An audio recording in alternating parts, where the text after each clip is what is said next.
বিনয় নিজের পরিচয় গোপন রেখে সাধারণ মানুষের সঙ্গে মিশতে শুরু করলেন, আর এই সময়ে তিনি মায়ার সঙ্গে গভীরভাবে জড়িয়ে পড়ছিলেন।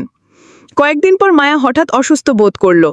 এক বয়স্কা ধাত্রী তাকে দেখে ফিসফিস করে বলল, মায়া, তুমি তো মা হতে চলেছ। কথাটা শুনে মায়ার মাথায় যেন বজ্রাঘাত হলো। সে স্তব্ধ হয়ে গেল। কিন্তু বিনয় বুঝতে পারলেন কিছু একটা ঘটেছে। তিনি খুঁজতে লাগলেন মায়াকে।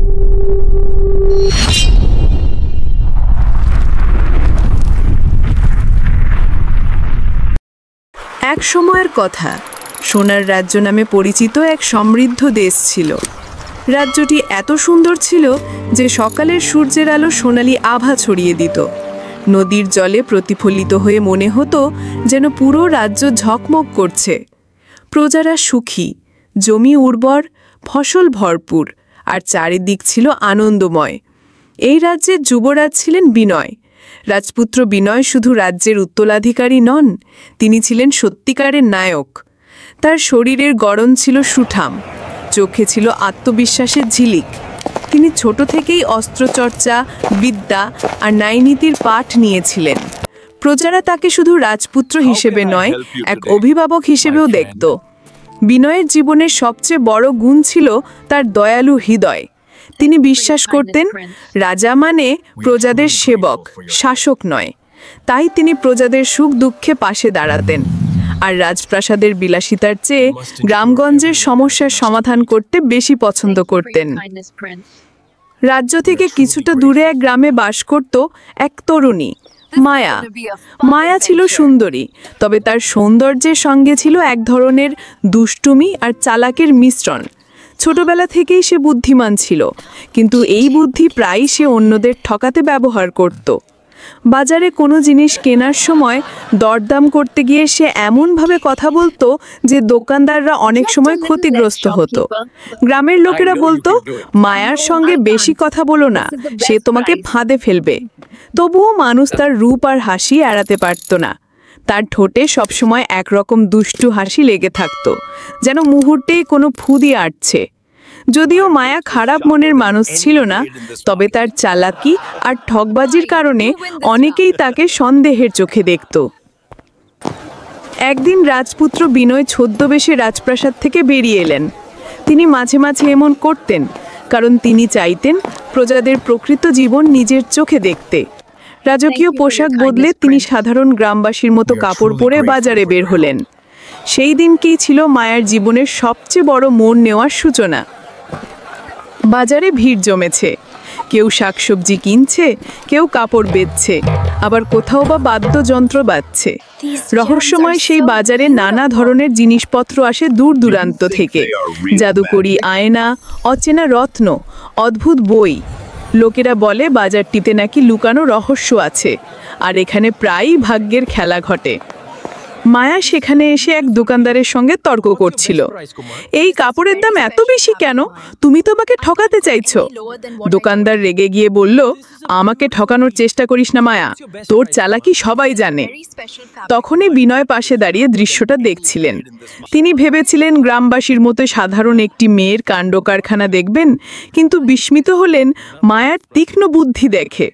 মায়া হেসে দোকানদারকে এমনভাবে জবাব দিল যে চারপাশের লোকেরা হেসে উঠল। বিনয় এগিয়ে এসে শান্তভাবে বললেন, ঝগড়া না করে যদি সত্যি দামটা বলা হয় তাহলেই সব মিটে যায়। মায়া অবাক হয়ে তাকালো। তার মনে হলো এই অচেনা যুবকের কণ্ঠে এক ধরনের দৃঢ়তা আছে।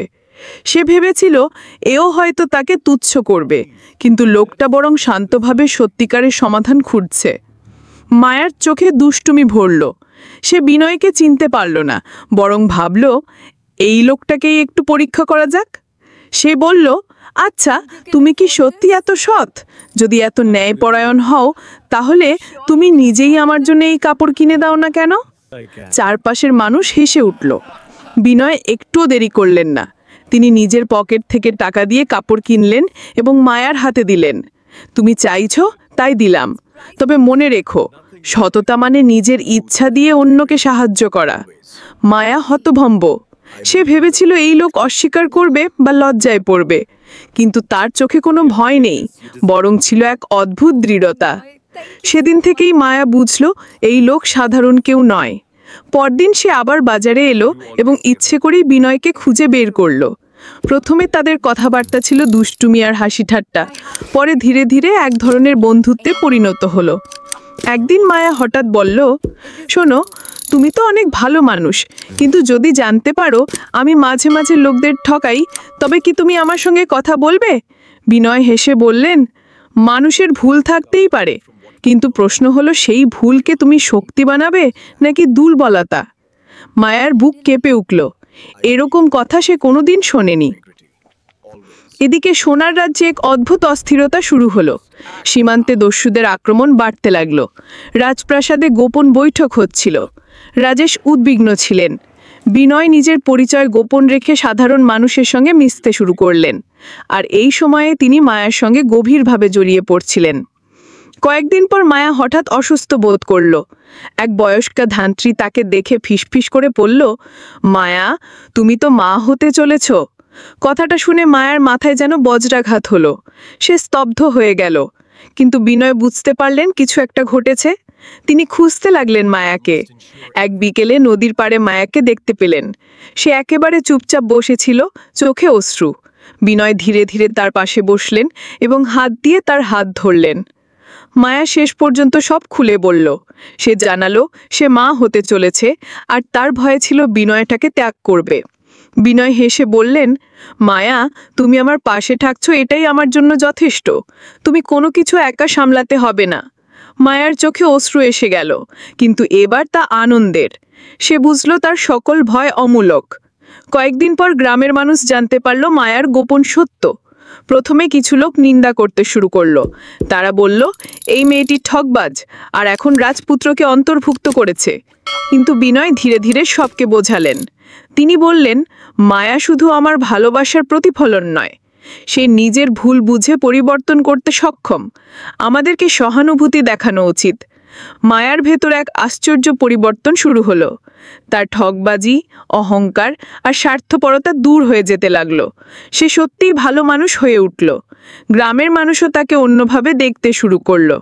বিনয় মায়ার পাশে দাঁড়ালেন, তার সন্তান এবং ভবিষ্যতের জন্য নিরাপত্তা নিশ্চিত করলেন। তারা একসাথে একটি সুখী পরিবার গড়ার পরিকল্পনা করল। মায়া গর্ভাবস্থার সময় ধীরে ধীরে তার শরীর ও মন দুটোই পরিবর্তিত হতে লাগলো। বিনয় সবসময় তার পাশে ছিলেন। প্রতিদিন সকালে নদীর ধারে হাঁটতে যেতেন, তাজা বাতাসে কথা বলতেন আর একে অপরকে সাহস দিতেন।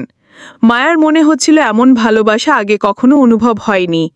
কয়েক সপ্তাহ পরে মায়া একটি সুস্থ পুত্র সন্তান জন্ম দিল।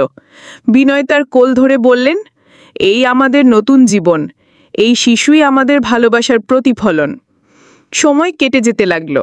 মায়া পুরোপুরি বদলে গিয়েছিল। তার ঠকবাজি, অহংকার আর স্বার্থপরতা দূর হয়ে যেতে লাগলো। সে সত্যিই ভালো মানুষ হয়ে উঠল। গ্রামের মানুষও তাকে অন্যভাবে দেখতে শুরু করলো। বিনয় মায়ার পাশে দাঁড়ালেন, তার সন্তান এবং ভবিষ্যতের জন্য নিরাপত্তা নিশ্চিত করলেন। তারা একসাথে একটি সুখী পরিবার গড়ার পরিকল্পনা করল এবং রাজ্যেও শান্তি ফিরিয়ে আনল। শান্তি ও আনন্দের এই সময় হঠাৎ রাজ্যের সীমান্তে এক ভয়ঙ্কর সংবাদ পৌঁছালো। এক শক্তিশালী প্রতিবেশী রাজ্য আক্রমণ করতে চলেছে। বিনয় সঙ্গে সঙ্গে সৈন্যদের নিয়ে সীমান্তের দিকে রওনা দিলেন। মায়া, সন্তান এবং গ্রামের মানুষদের পাশে রেখে তিনি যাত্রা করলেন। যুদ্ধ শুরু হলো ভোরের আলোতেই। বিনয় সাহসীভাবে যুদ্ধে লিপ্ত হলেন। তার কৌশল, নেতৃত্ব এবং বীরত্ব প্রত্যেক সৈন্যকে অনুপ্রাণিত করল।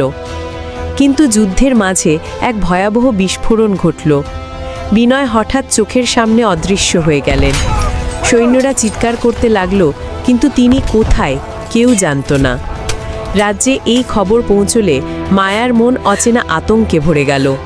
সে প্রথমে বিশ্বাস করতে পারল না যে বিনয় হারিয়ে গেছে। কিছুদিন কাটল, কিন্তু কোনো খোঁজ মিলল না। মায়ার হৃদয় ধীরে ধীরে অন্ধকারের দিকে টান পেল। ভয়, শোক এবং অভুবনীয় ক্ষমতার লোভ তাকে কুচিন্তায় ঠেলে দিল। মায়া ধীরে ধীরে তার আগের চালাকি ও স্বার্থপরতার দিকে ফিরে এলো। সে গ্রামের মানুষদের ওপর নিজের লোভ এবং ক্ষমতার প্রভাব দেখাতে শুরু করল। এক সময় তিনি এমন কঠিন সিদ্ধান্ত নিলেন যা গ্রামের মানুষদের বিস্মিত করল। যে মানুষ আগে তাকে ভালোবাসতো তারা এবার ভয় পেতে লাগল। মায়ার ক্রূর শাসনে রাজ্য থমথমে হয়ে গেল। প্রজারা অবিশ্বাস্য ভয়ে তার নির্দেশ মেনে চলতে লাগল। সে কখনো হাসি ছড়াতো, কখনো ভয় দেখাতো। মায়ার সন্তানও তার একমাত্র উদ্দীপনা হতে পারল না, কারণ সে নিজের লোভের আবেশে ফেলে দিল। কিন্তু কোথাও অচেনা এক কোণে বিনয় বেঁচেছিলেন।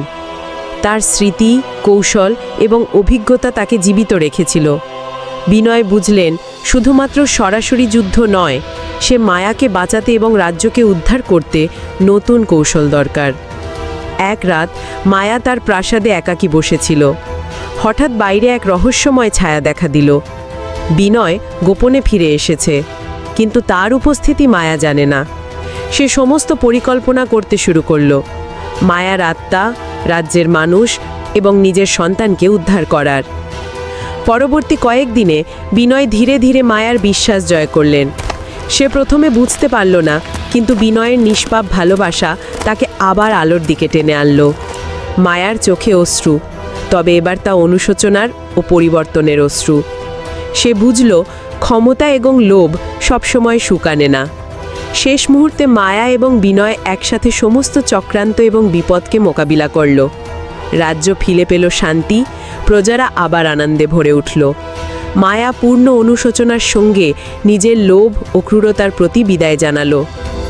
শেষ দৃশ্যে বিনয়, মায়া এবং তাদের সন্তান নদীর ধারে দাঁড়িয়ে সূর্যাস্ত দেখছে। সূর্যের আলো তাদের প্রতিফলিত হচ্ছে, আর সেই আলো যেন তাদের নতুন জীবন এবং নতুন শক্তির প্রতীক। প্রকৃতপক্ষে তাদের গল্প আমাদের শেখায়, ভয়, লোভ, হারানো এবং অন্ধকার সবই আসে জীবনে, কিন্তু সত্যি ভালোবাসা, বিশ্বাস এবং সাহস সব সময় বিজয়ী হয়। তাদের শান্তি এতটা স্থায়ী নয়। কিছু দূরেই অচেনা একটি জাহাজ আসে, যা আগে কখনো দেখা যায়নি। এর মধ্যে কে আছে? নতুন বিপদ কি আসছে? এখনো রহস্য। নতুন গল্পের সূচনা, যেখানে চরিত্রদের চূড়ান্ত পরীক্ষা হবে। বন্ধুরা, আজকের গল্প শেষ। প্রতিটি ট্যালোপিক্স গল্পে আছে নতুন এক জগৎ। ট্যালোপিক্সের পরের দরজা খুলে দিন। সাবস্ক্রাইব করুন এখনই। এই ভিডিও বানাতে আমার অনেক সময় আর পরিশ্রম লেগেছে। আপনার একটুখানি ভালোবাসাই আমার প্রেরণা। যদি গল্পটা ভালো লেগে থাকে একটা লাইক দিন, আপনার মতামত কমেন্টে লিখুন, আর ট্যালোপিক্সে সাবস্ক্রাইব করে আমাদের পরিবারের অংশ হয়ে যান। আপনার সমর্থনেই আমরা আরও অনেক সুন্দর গল্প নিয়ে আসব।